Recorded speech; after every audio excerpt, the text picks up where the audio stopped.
Doing your own bookkeeping at the moment, mostly because it saves money and it's always worked well enough. That's exactly what most sole traders and landlords are doing.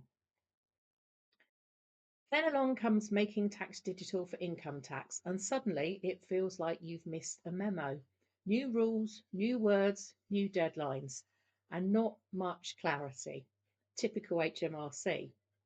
Now, if you've had that letter from HMRC and you feel uncertain about what to do next, I've had a lot of people telling me exactly the same thing. By doing your own bookkeeping, you're not trying to be clever, cut corners, or not pay tax. You're just trying to be realistic about your costs. With bookkeeping and accounting fees going up and not even being able to find a good bookkeeper or accountant with capacity to help you, you want to understand what exactly is expected of you without paying for things that you don't need and buying expensive software or even turning bookkeeping into a second job. The good news is you don't have to rip everything up and start again. You just need to understand how the digital side fits around what you're already doing. That's why I created MTD ITSA Made Simple UK.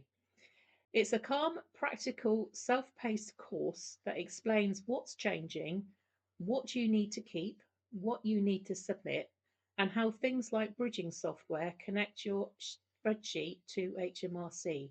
It's all in plain English. I'm a UK qualified bookkeeper and I work with people in this position every day.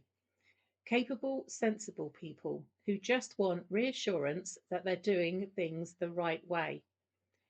If you'd like to understand MTD ITSA properly before it becomes compulsory in April and feel more confident about what you're doing, have a look at the course and see if it feels right for you. And just to say, doing it yourself doesn't mean that you can't ask for help later. A lot of people do.